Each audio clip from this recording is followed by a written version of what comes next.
Olá, bom dia, seja bem-vindo a mais uma aula. Essa é a 7ª lição dessa terceira revista que a gente está estudando e vamos trabalhar hoje com um personagem bastante conhecido, mas que até hoje não se sabe o nome. Estamos falando do Liberto de Gerasa, ok? A narrativa de 3 evangelhos está relatada em Mateus, em Marcos e em Lucas, dada a importância desse fato, mas nenhum deles cita o nome dessa pessoa. Ok? Nós vamos ter uma abordagem bem diferente e também estou colocando material de apoio aqui na descrição do vídeo. Tá? Tem uma carta da igreja a respeito do assunto e tem um artigo de um reverendo a respeito desse assunto também. Muito interessante o artigo, muito interessante a carta, vale a pena, tá ok? Qualquer coisa baixa aqui. Se você não está inscrito ainda, clica aqui no sininho, se inscreve, que é para você receber as notificações, valeu? Vamos orar para a gente começar a aula. Pai Celeste, Deus bondoso, muito obrigado, Senhor, por mais essa oportunidade, Senhor. Conduz, Senhor, essa aula, conduz, Senhor, para que a gente possa sair transformado depois dessa aula, Pai, em nome de Jesus Cristo. Amém. Bom, vamos lá.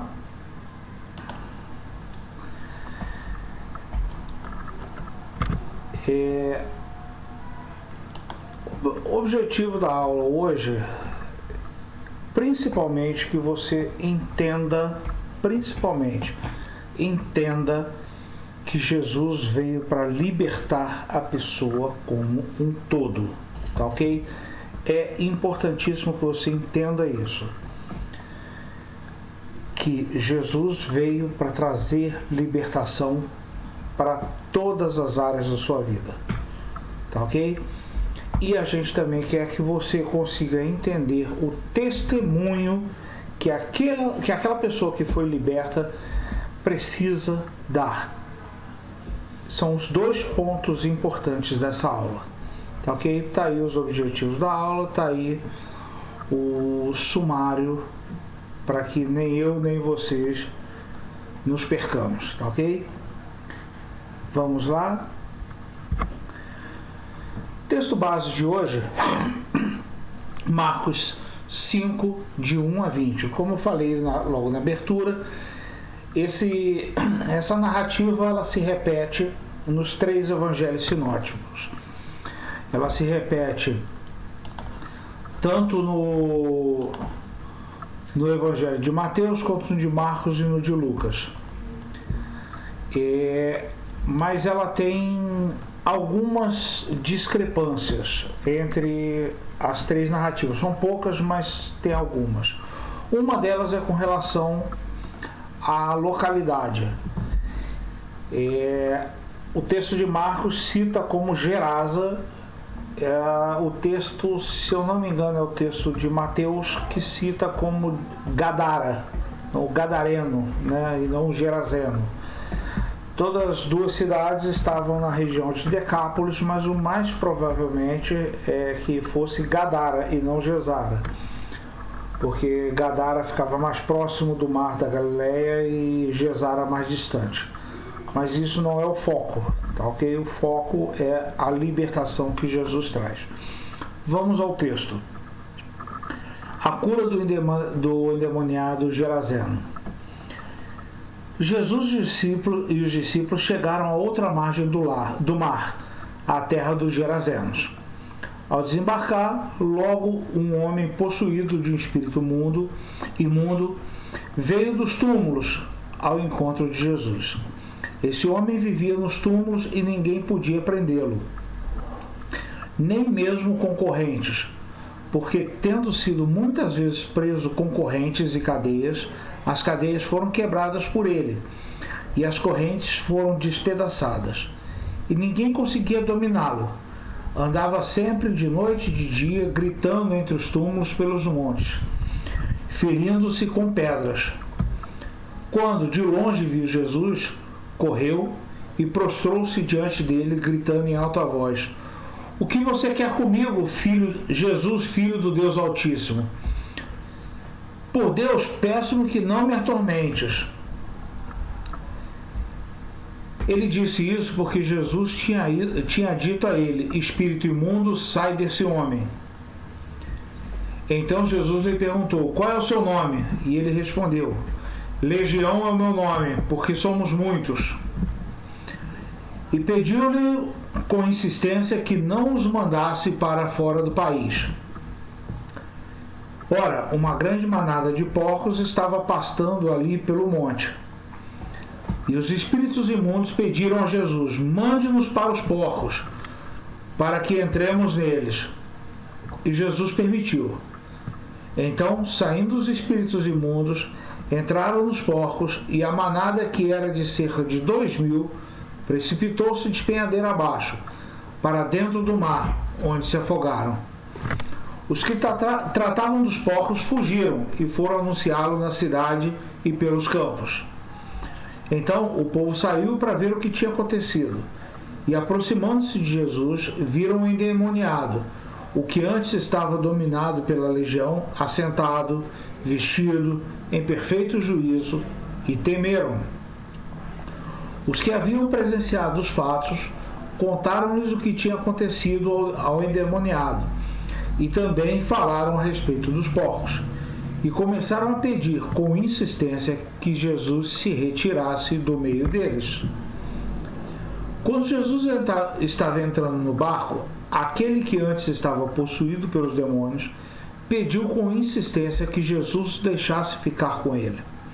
Jesus, porém, não permitiu. Ao contrário, ordenou-lhe: Vá para a sua casa, para os seus parentes, e conte-lhes tudo o que o Senhor fez por você e como teve compaixão de você. Então ele foi e começou a proclamar em Decápolis tudo o que Jesus lhe tinha feito, e todos se admiravam. Ok? Esse é o texto. É importante a gente destacar o seguinte: Decápolis era uma região, tem um slide mais para frente que fala disso. Decápolis era uma região de 10 cidades que ficavam a sudeste do Mar da Galileia. Era uma região povoada por gentios, ou seja, de povos que não tinham muitas práticas dos judeus, eram estrangeiros, ok? Eles ficavam ali mais ou menos a sudeste do Mar da Galileia, e muita gente que não era judia, não pertencia ao povo de Israel, pessoas com práticas, com costumes que não eram comuns aos judeus. Tá ok? Dito isso, vamos lá, vamos começar essa aula.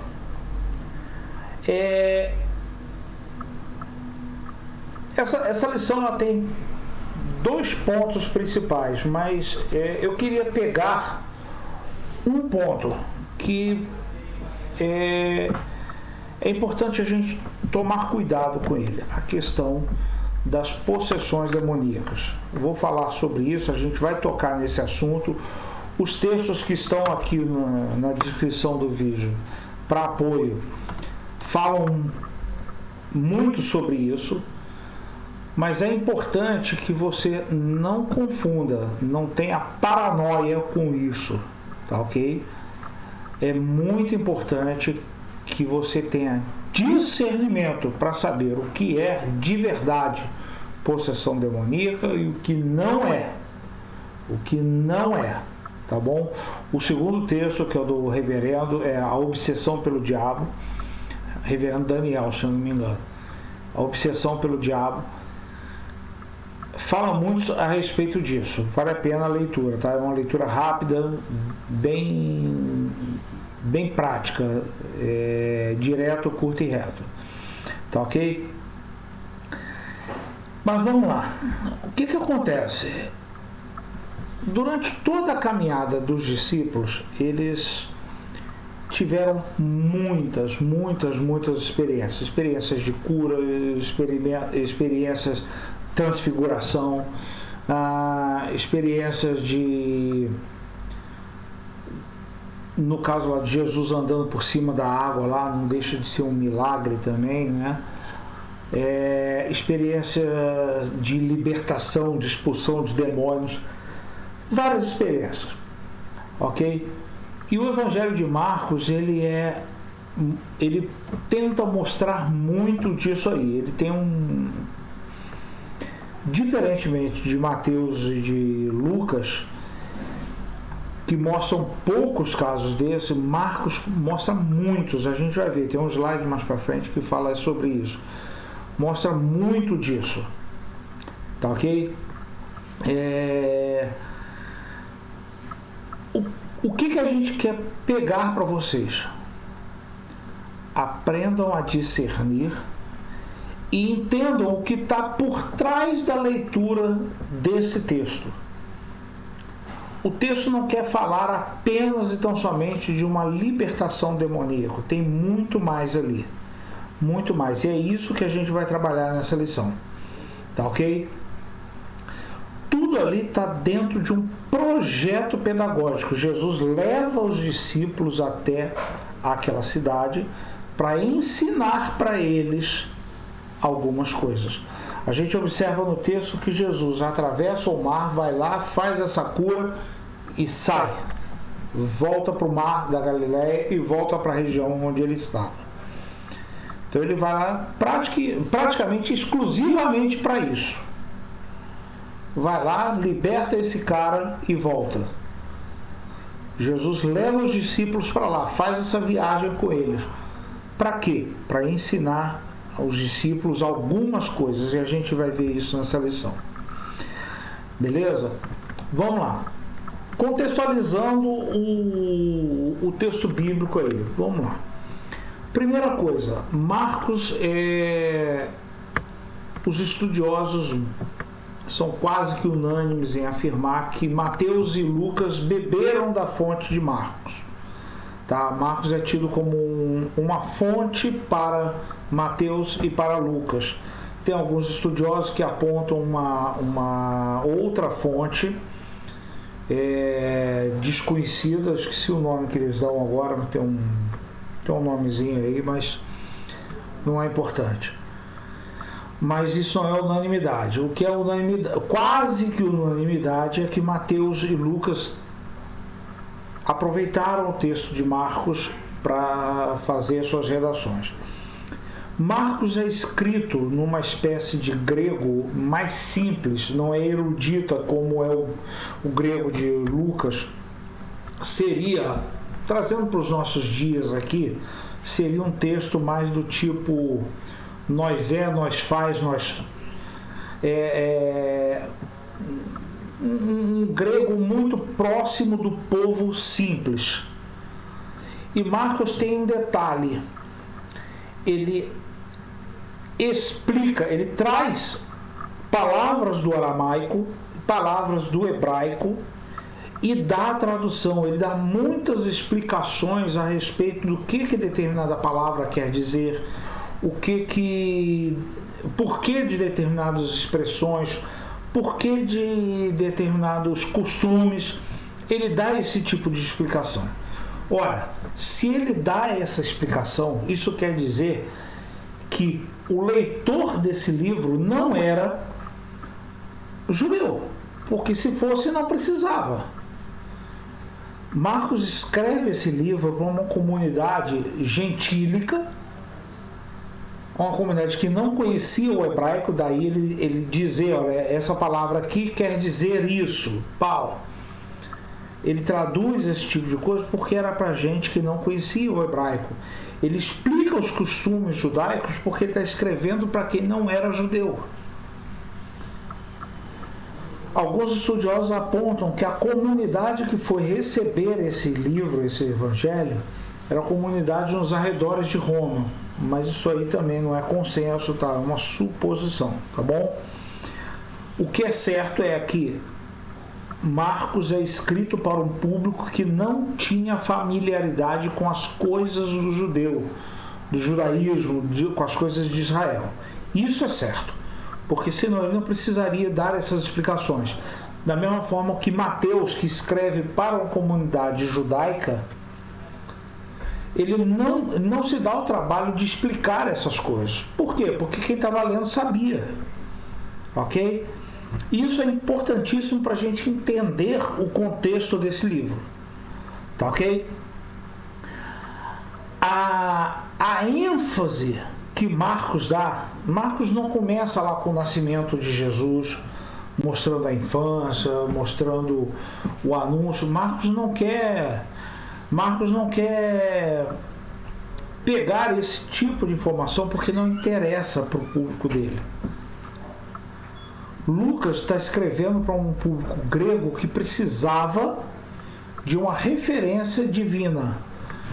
Mateus está escrevendo para um público judeu que precisava de uma referência das profecias judaicas. Marcos não. Marcos está escrevendo para um povo recém-convertido, que não tinha familiaridade, e ele parte direto do ministério de Jesus. E começa a mostrar, logo de cara, logo no capítulo 1, ele fala de expulsão de demônios, fala de algumas coisas desse tipo. Porque a comunidade para a qual ele está escrevendo era uma comunidade que provavelmente era muito supersticiosa, tinha muito dessas coisas. Ok? Então é por isso que ele faz essa ênfase. E Marcos quer mostrar o conflito entre o bem e o mal e Jesus vencendo o mal. Tá ok? E o mal não necessariamente Marcos coloca como sendo o demônio. Marcos coloca o mal como todas as formas de opressão. Tudo aquilo que oprime o povo, para Marcos, é o mal. E Jesus vence este mal. Ok?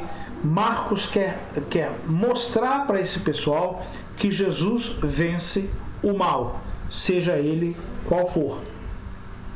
Ok? E aí ele fala sobre o demônio, fala sobre as doenças, fala todas as formas de mal. Beleza? Marcos tem duas chaves de leitura, tá ok? Uma de uma perspectiva individual, tá? Nesse caso aqui, desse texto específico, a perspectiva individual. Um homem que é liberto de uma possessão demoníaca. Mas tem uma outra perspectiva que ela fica meio oculta no texto, que é uma perspectiva social. Uma leitura um pouco diferente. Aonde que a gente vê essa chave de leitura? Quando ele fala o nome do demônio, Legião. Ela está meio assim, subliminar. É importante a gente ter essa leitura, essa percepção. Ok? De uma perspectiva social, Marcos quer mostrar que o reino de Deus é libertador. Jesus liberta aquela pessoa, mas o reino de Deus como um todo, ele vem para trazer liberdade para o povo. Então você tem uma perspectiva individual e uma perspectiva social. Ok? Quando ele faz... Vamos lá, vamos descrever, vamos pegar esse texto pedaço por pedaço para a gente poder cair matando lá na frente. Tá ok? O texto pode ser dividido em quatro etapas, 4 pedaços, né? Vamos lá. Primeiro pedaço, ele descreve o cenário. Tem um homem que está oprimido por Satanás, que vive no meio de um sepulcro, no meio de sepulcros. Ele mora num cemitério, já não fala com ninguém, está oprimido, ele vive se martirizando com pedras, se ferindo com pedras, já anda nu para tudo quanto é lado. Então ele dá uma descrição daquele cenário. ali a gente tem um homem oprimido por Satanás. Mas ao redor a gente vê que ele está na região de Decápolis, é uma região ocupada por povos gentílicos do Império Romano, dentro da área de Israel, mas ocupada por povos gentílicos. Esse povo, como todo o território romano, ele vivia oprimido pelo império, pelos soldados romanos. Então a gente pega, de novo, perspectiva individual, perspectiva social. Individualmente, aquele homem está oprimido. Socialmente, aquele povo está oprimido não só pelo império, mas por toda a sorte de superstição. A gente vai ver, tem um slide mais para frente que fala sobre isso. Superstição. E aí, dada essa descrição do cenário, no versículo 6 a gente entra com Jesus chega e toma pé da situação. Jesus entra em cena. A partir daí a gente vê que o mal, Satanás, se manifesta contra Jesus. Porque Jesus tinha chegado e mandado os demônios saírem. E os demônios se manifestam. Ok? Mas o que acontece? Diante do poder de Jesus, esse demônio se submete. Ele não somente se manifesta ao Jesus dar a ordem para ele de sair, ele faz com que eles, né, aquela legião de demônios, ela faz com que o homem se prostre. O ato de se prostrar é um ato de submissão, de reconhecer quem é soberano, quem é que manda. Então, o fato do demônio ter feito o homem se prostrar mostra que o demônio reconhece quem é que está ali. Aquela figura de Jesus, ela era incômoda para o demônio. O demônio estava livre, leve e solto ali. Estava tudo tranquilo. Até que Jesus chega. Quando Jesus chega, incomoda o demônio. Jesus chega, dá ordem, eles fazem com que o homem se prostre, reconhecendo a soberania de Jesus, ok? Mas tem um detalhe aí, o nome dele. Quando Jesus pergunta quem é que está aí, ele diz legião, porque somos muitos. E aí a gente faz a inferência que Marcos quer apontar. Ao falar de legião, remete automaticamente a algo que para aquele povo que era oprimido pelo Império Romano era muito familiar. Uma legião romana. Legião era como se fosse um destacamento do exército com 6.000 homens. Pensa num exército grande. 6.000 cabeças. Isso era uma legião. Eventualmente ainda podia ser acrescido de uma divisão de mais 120. Seria, nos termos de hoje, nosso exército aqui, acrescido de uma companhia, vamos dizer assim, uma brigada acrescida de uma companhia. Pá, mais ou menos isso aí. 6.000 homens é muita coisa, talvez mais, uma divisão de exército a nível de hoje, Brasil, tá? E quando ele diz meu nome é legião porque somos muitos, remete imediatamente a essa legião romana, alguém que chegava para tocar horror e oprimir o povo. Tá vendo o paralelo? Estão vendo o apontamento para os dois lados, o individual e o social? Vamos continuar. Então, primeiro ele descreve o cenário, vai até o versículo 5, depois até o versículo 10, ele mostra Jesus entrando em cena, E aí, no 11, acontece tudo. Jesus mostra a sua autoridade. E aí, esse trecho está aí destacado em vermelho, é muito importante você prestar atenção nisso. Esse trecho está lotado de elementos simbólicos. Lotado de elementos simbólicos. O primeiro elemento simbólico são os porcos, que está mais para o final, mas vou tocar nele agora. O porco, para o judeu, era sinal de imundícia. Porco era um animal imundo. Judeu não tinha contato com porco. Então, o que está fazendo um criador de porcos ali? Isso aí é evidência clara de que aquela área não era ocupada por judeus. Jesus está fora do território dos judeus.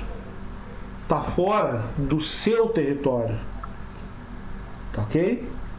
Ponto 1. Segundo,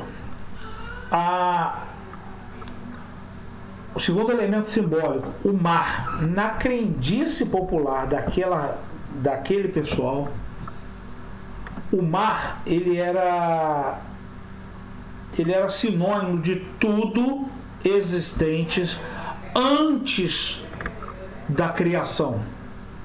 Ele era sinônimo do caos, de tudo que tinha antes da criação que era desordenado.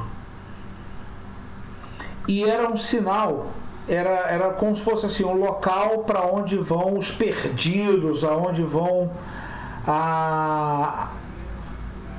é o local de perdição completa. Jogar ao mar é separar por completo. Quando Jesus autoriza que os porcos, que os demônios entrem nos porcos, e aí os demônios se precipitam no mar, os porcos todos, 2.000 porcos é porco pra caramba, 2.000 cabeças de porcos é muita coisa, 2.000 porcos se precipitando no mar, quer dizer, fazendo separação completa, morte por afogamento. Para eles era jogar no local, o mar era próprio para os demônios, era o local de tudo aquilo que não prestava. Jogar ao mar era isso, era separar por completo, matar de vez. Então a gente encontra outro elemento simbólico aí, tá ok? Ameaça a vida, era isso. O terceiro elemento simbólico que a gente encontra aí, que na narrativa é o primeiro, é o fato de ele estar vivendo nos sepulcros. Ele morava num cemitério. Sepulcro para o judeu já era um local de imundícia. Um judeu jamais poderia tocar em defunto, a menos que fosse um parente próximo, mas ele estaria imundo durante um determinado período, tinha todo um ritual para se purificar. Tá? Ao tocar num cadáver, tinha todo um ritual para se purificar, sendo esse tocar em cadáver sendo proibido para sacerdotes, a menos que fosse um parente muito próximo. Não poderia ser um amigo, não poderia ser um parente distante, somente parentes próximos. E mesmo assim teria que fazer o ritual de purificação.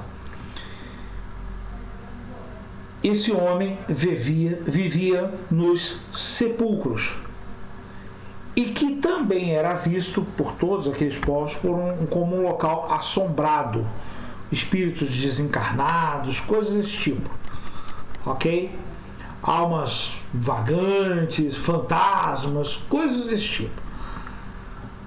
Dentro da cultura popular dali, daquele local, esse homem ele era visto já como um morto-vivo. Se ele vivia entre os sepulcros, ele já era considerado meio como que um fantasma, ou alguém ligado ao fantasma, ligado a espíritos, coisas desse tipo. essa pessoa não entrava em contato com a sociedade.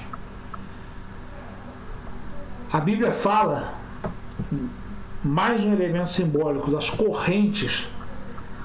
Tentavam acorrentar ele, conter ele de tudo quanto era jeito, e não adiantava.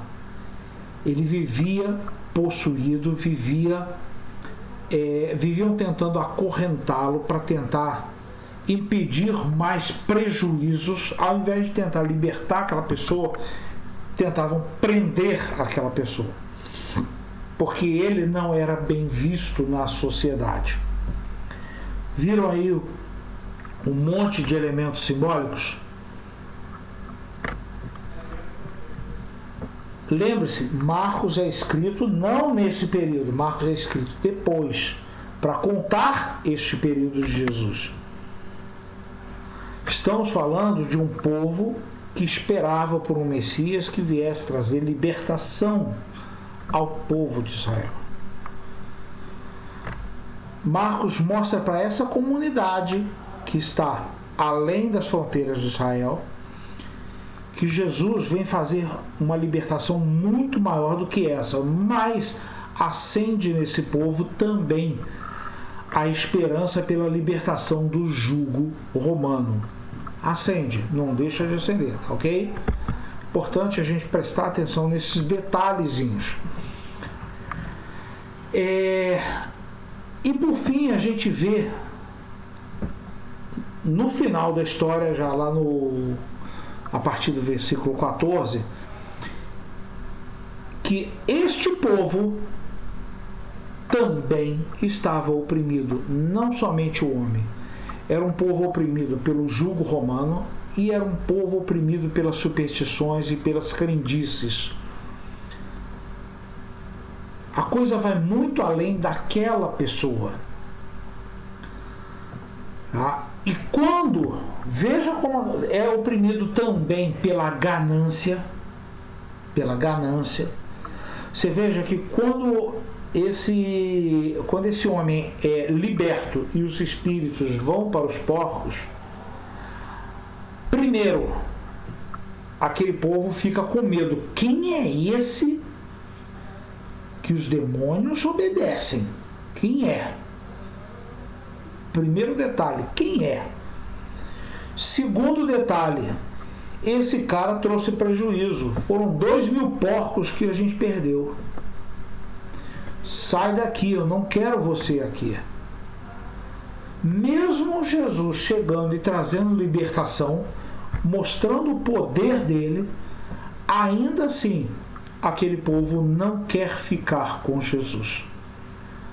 Aquele povo prefere abrir mão de Jesus, porque ao mandar os espíritos para os porcos, aquele povo teve um prejuízo financeiro. Se esse cara ficar por aqui, a gente vai à falência, some daqui. Então esse é o pedido do povo. O povo estava oprimido também pela ganância, ok? E um detalhe importante aí, a última linha: o que Jesus fez não poderia mais ser mudado e nem arrancado daquele homem. Aquele homem agora estava liberto, ok? Aquele homem agora estava liberto. E por fim, quinto trecho, vai até os três últimos versículos, 18, 19 e 20.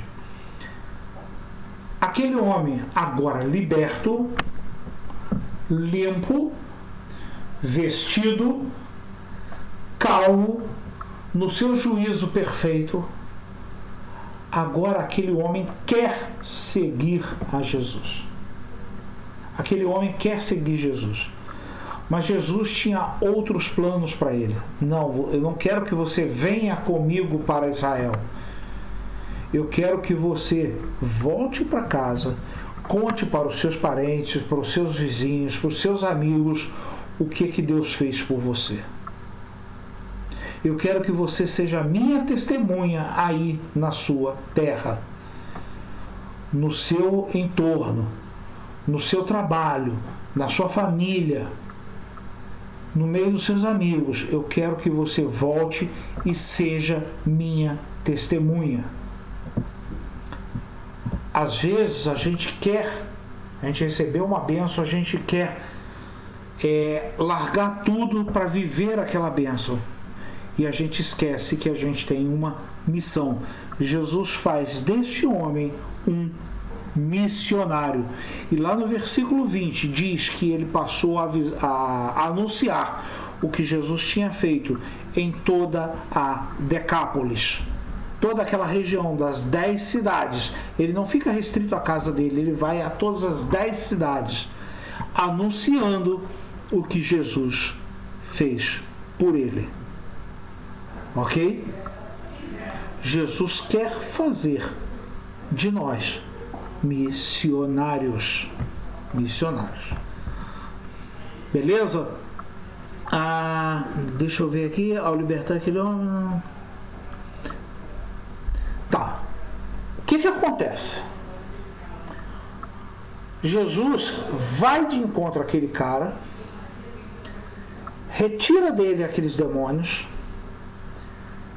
oferece de alguma forma daquele cara se limpar, se vestir,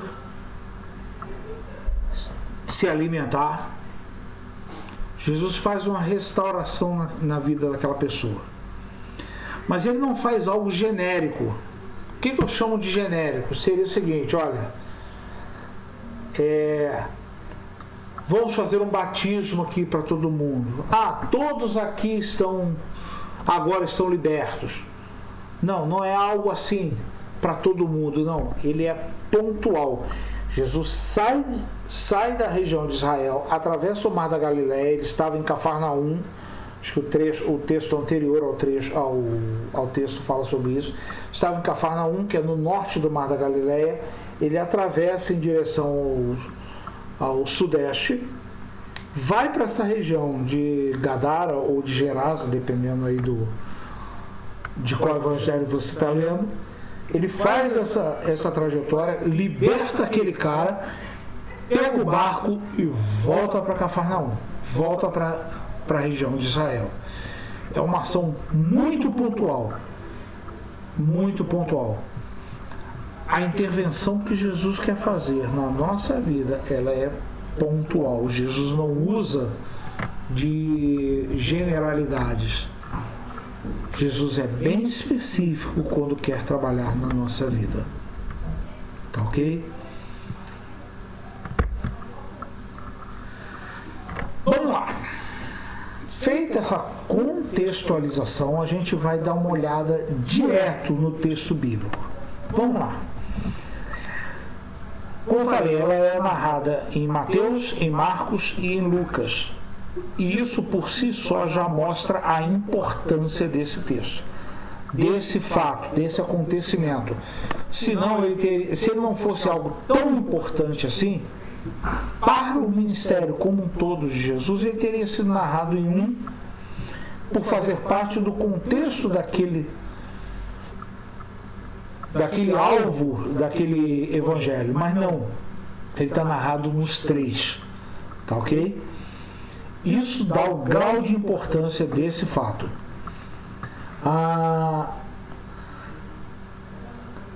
Cada um tem uma perspectiva diferente, mas todos eles mostram uma coisa. Todos eles têm um ponto para mostrar: que a força, o poder de Jesus é maior do que qualquer outra coisa, do que qualquer outra força maligna. Não importa se essa força maligna é o demônio, não importa se é a estrutura social, não importa se é o Império Romano, o poder de Jesus é muito mais forte do que qualquer força do mal. Esse é o objetivo desse texto em todos os 3 evangelhos. Aqui está aquele slide que eu falei. Marcos é recheado de textos a respeito da expulsão de demônios ou coisas desse tipo. Vamos lá. Logo no início do livro, lá em Marcos 1, fala do endemoniado de Cafarnaum, que Jesus liberta ele. No capítulo 3, ele fala de vários demônios dando testemunho de Jesus. Ao Jesus se aproximar, eles falam de Jesus, filho de Davi e tal. O capítulo 5 é esse texto da nossa matéria. O capítulo 7 fala da filha da mulher sírio-fenícia. É um texto que é muito difícil a interpretação dele, por causa da fala de Jesus, né? Que não se tira o pão da boca dos filhos para dar aos cachorrinhos. Aí a mulher replica: olha, mas os cachorrinhos comem das migalhas que caem da boca dos filhos. Jesus está também numa terra, está falando para gente que não é judia, senão Jesus não falaria desse jeito, ok? Capítulo 9 fala a cura do filho de um homem também, que Jesus diz: olha, pode ir que ele já está curado. Outro trecho. Então aí só nesse pedacinho a gente vê 5 citações. E olha que a gente ainda está no capítulo 9. Marcos tem 16 capítulos. Agora, tem outros textos que fazem alusão. A gente olha lá no capítulo 3, tem aquele trecho dos discípulos falando: olha, por que a gente não conseguiu tirar o demônio daquelas pessoas? Por que não obedeceu? Então Jesus falando sobre o poder para isso. Ainda no capítulo 3 e lá no capítulo 6 ele faz referência sobre eles receberem poder para fazer isso. No capítulo 16, lá no finalzinho do livro, ele tem uma alusão à libertação de Maria Madalena. E ainda no capítulo 9 tem aquele trecho que os discípulos impedem um homem de expulsar demônios porque esse cara não andava com eles. E Jesus disse: olha, não impeça, porque se ele tivesse contra a gente, ele não estaria fazendo isso. Ele está do nosso lado, né? Essa discussão aí sobre o poder de exorcizar, tal, que está aí no primeiro item aí, Marcos também apresenta a discussão sobre o poder de exorcizar.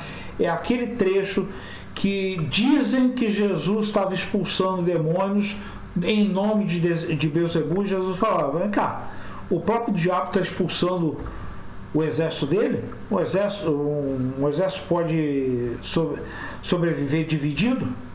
Né? É aquele trecho. Então Marcos é recheado dessas referências, tá ok? Agora, tudo que está acontecendo nesse texto que a gente está analisando acontece na região de Gerasa, na região de Decápolis. A grande maioria desses trechos aí que a gente citou estão acontecendo nessa região, tá ok? E Jesus começa o seu ministério, você vê que aí está bem no comecinho do ministério, está logo após aquela comissão dos discípulos, está logo depois. Jesus começa expulsando esse poder do mal das pessoas. Logo no início do Evangelho de Marcos, que pega o início do ministério de Jesus, já bate logo, vai logo na veia, começa com expulsão de demônios.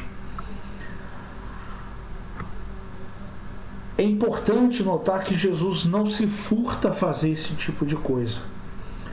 Um outro detalhe importante no texto: Jesus atravessa o mar da Galileia para ir alcançar gentios. Lembra na aula passada que a gente tratou, foi na aula passada, acho que foi, a gente tratou da comissão, foi na aula passada, a comissão dos 12 discípulos, de olha, vocês vão nas terras de Israel, não peguem o caminho dos gentios. E agora, Jesus faz exatamente ao contrário disso. Olha, agora chegou a hora de pegar o caminho dos gentios. Ele pega o barco, atravessa o mar e vai para a terra dos gentios. Jesus mostra aí que não tem fronteiras. Não tem fronteiras. Ele veio e tentou alcançar os gentios. Tá ok?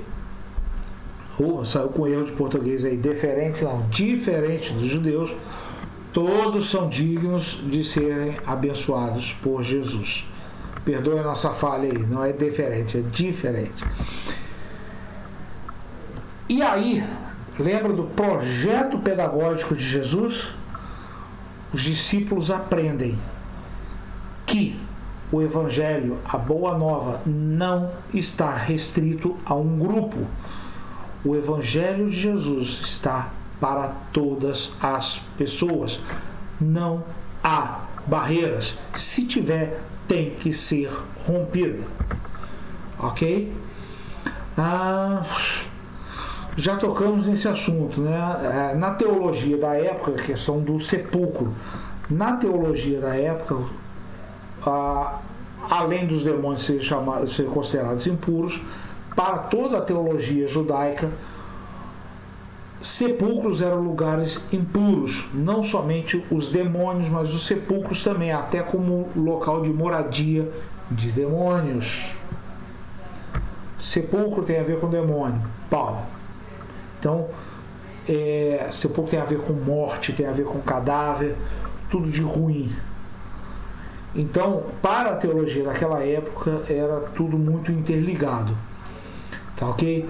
E isso vai, essa questão da impureza vai para além da dimensão cultica, além da questão do templo, dos rituais.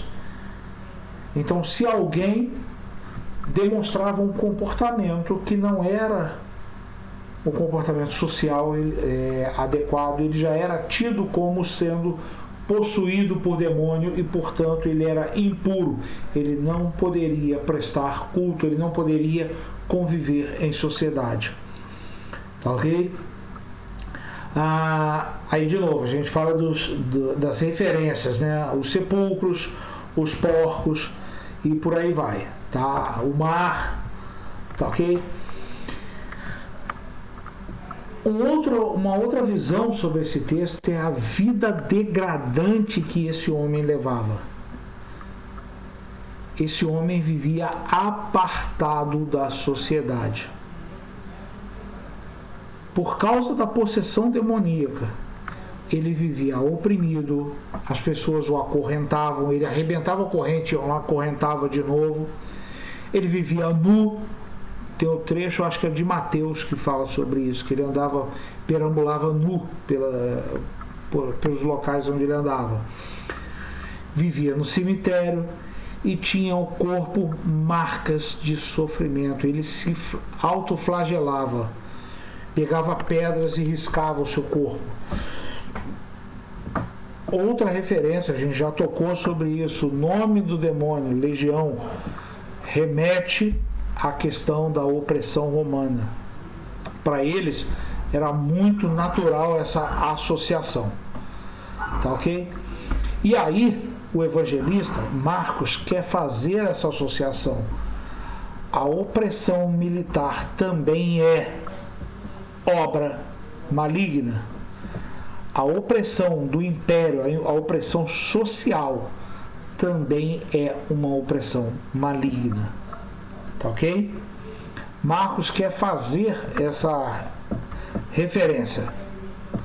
E aí ele quer mostrar que a libertação de Jesus é muito mais ampla do que simplesmente um ponto da vida.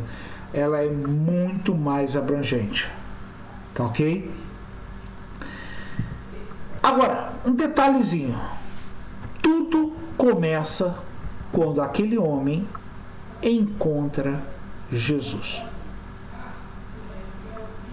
Se ele não tivesse encontrado com Jesus, ele não teria sido liberto. Tudo começa com esse encontro. E quando ele encontra, até os demônios que estão dentro dele reconhecem e dão testemunho de que Jesus é o Filho do Deus Altíssimo. Até os demônios dão testemunho de quem é Jesus. Curiosidade: aqueles demônios estavam atormentando aquele homem, e eles pedem para não serem atormentados por Jesus. Quem atormenta pede para não ser atormentado. Só que Jesus não dá mole para eles. Jesus os derrota e os retira daqueles homens. E por fim, precipita todo mundo no mar. Precipita todos aqueles demônios, aquela legião inteira no mar.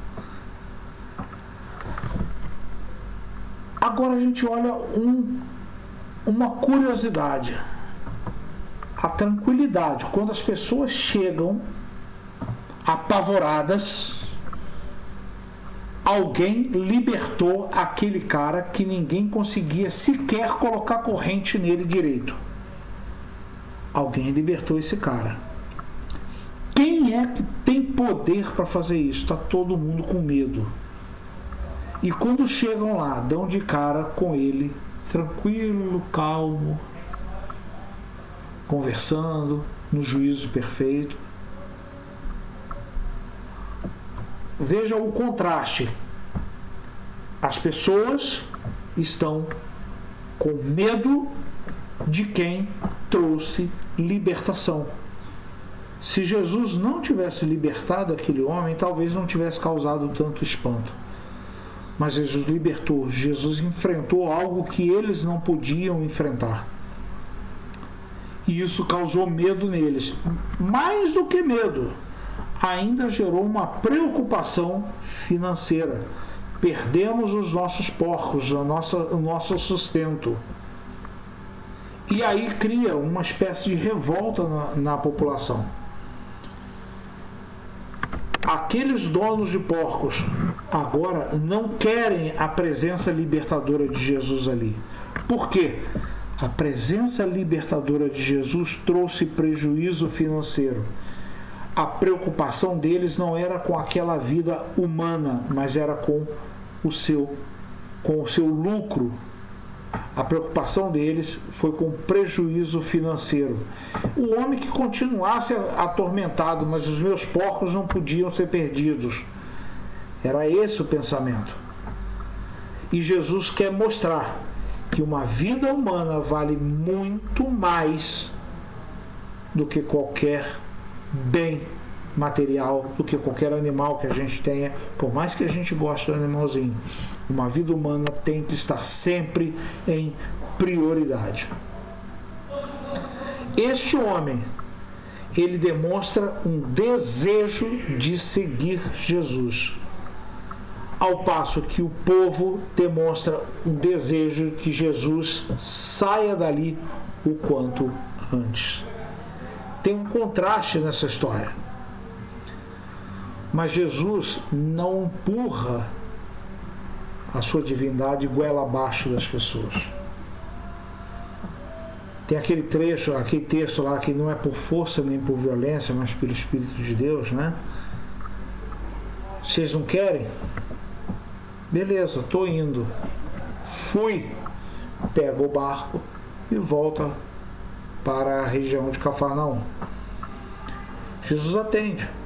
Vocês não me querem aqui, não vou forçar a barra, não vou empurrar a goela abaixo. Vocês estão vendo do que eu sou capaz de fazer, vocês estão vendo o que eu posso trazer de benesses para vocês, vocês estão vendo o quanto é bom me seguir, mas vocês não querem, então não posso fazer nada por vocês. Fui. E Jesus vai embora, atende o desejo daquele pessoal.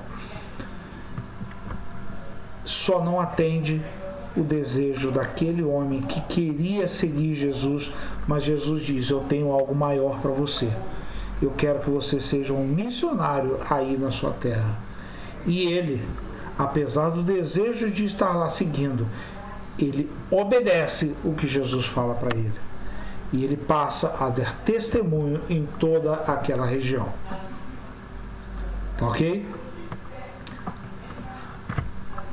Jesus pega todos os seus discípulos, os 12, bota dentro do barquinho de novo e leva de volta para a região da Galileia. O que esse pessoal leva de volta?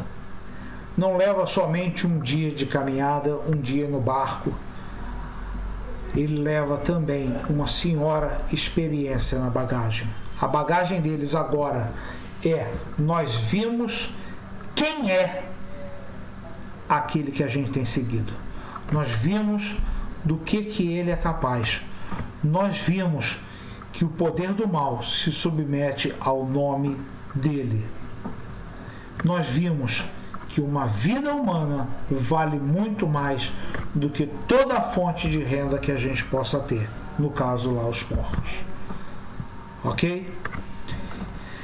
E o que a gente aprende disso tudo? Vamos lá, já estou com o tempo estourado, né?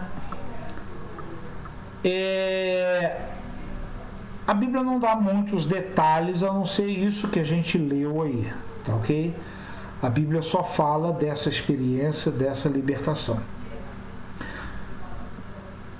A história dele é contada em função da libertação, da cura dele. A história dele não é contada em torno do contexto, é contada em torno da sua libertação.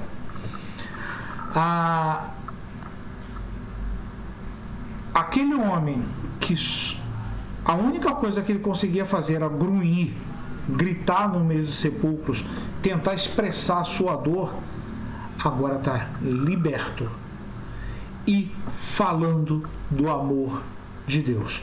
Ele agora está de volta às suas origens, de volta à sua casa, de volta ao seu ambiente, de volta à sociedade, reintegrado na sociedade. Um ponto que eu falei lá atrás, vou tocar nele aqui de novo. Jesus está disposto a cruzar fronteiras. Vamos trazer isso para hoje. Quantas vezes você já disse, fulano não tem jeito. Não, com aquele pessoal ali, eu não quero nem chegar perto. Aquele pessoal ali eu não quero nem chegar perto, deixa eles lá. Não, fulano não é digno. Fulano eu não quero. Não, para ele. Lembra de Jonas? Não, o pessoal de Nínive, para eles não. Jesus está mostrando que não existe fronteira.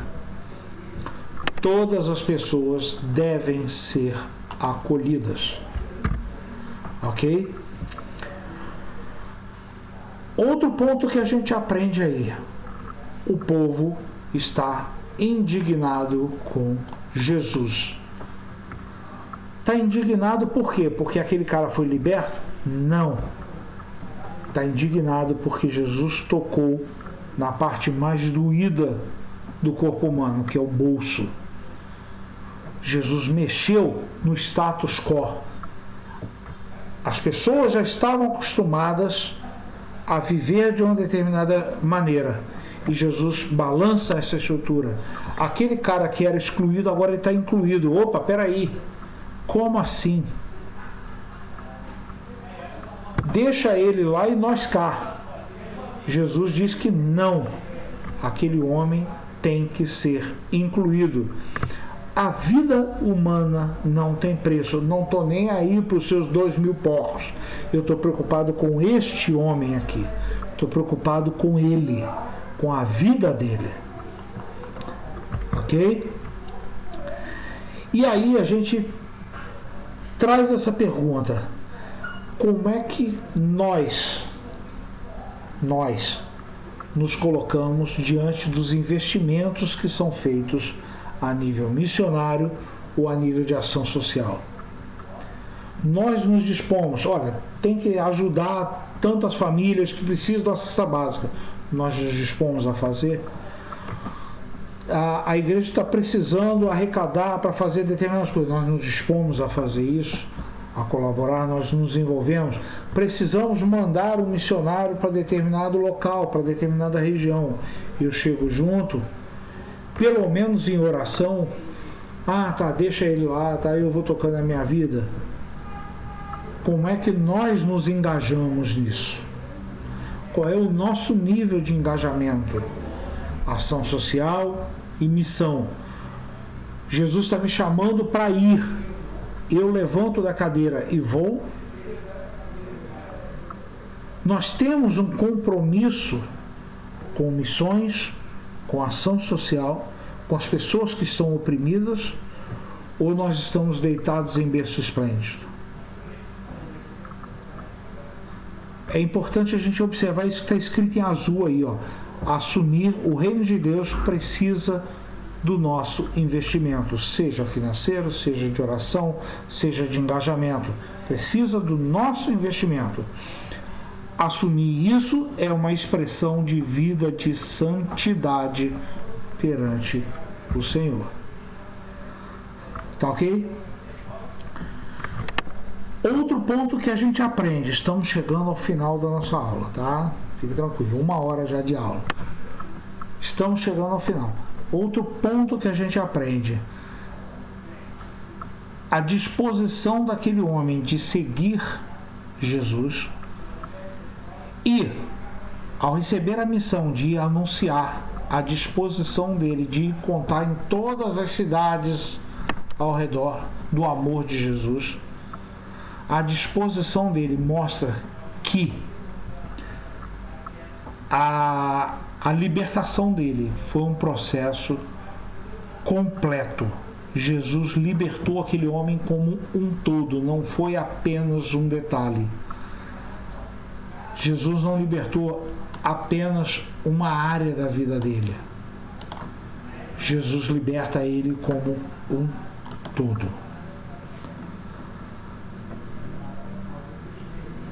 Um ponto que às vezes a gente não olha é a autonomia. Jesus deu a este homem agora o poder de decidir. Você está livre, vai para tua casa. Ele poderia ter ido para casa e ficado tranquilo. Mas ele diz, não, eu não quero ir para casa, eu quero te seguir. E aí Jesus, você quer me seguir? Então faz o seguinte, ao invés de vir atrás de mim, vai anunciar o que Jesus fez por você, o que eu fiz por você, vai lá. E aí ele tem de novo a oportunidade de decidir, não, eu vou com você, ou então, não, eu vou obedecer o que você está falando, e vai, e ele decide obedecer. Mais do que obedecer, Jesus manda ele voltar para casa, e ele não somente volta para casa, mas passa a anunciar em todas as cidades em volta. Jesus quer libertar a gente como um todo. Autonomia para pensar, para decidir, tudo. Jesus quer uma libertação completa. Ok? Seguir Jesus é um ato de amor. Aquele homem passa a ser grato a Jesus. E nós, como nós expressamos a nossa gratidão pelo que Jesus fez por nós? Os demônios perseguiam ele, agora está liberto daqueles demônios. Jesus chama a ser um mensageiro. E ele decide, eu vou te obedecer. Ok? Por amor a Jesus que libertou ele por completo.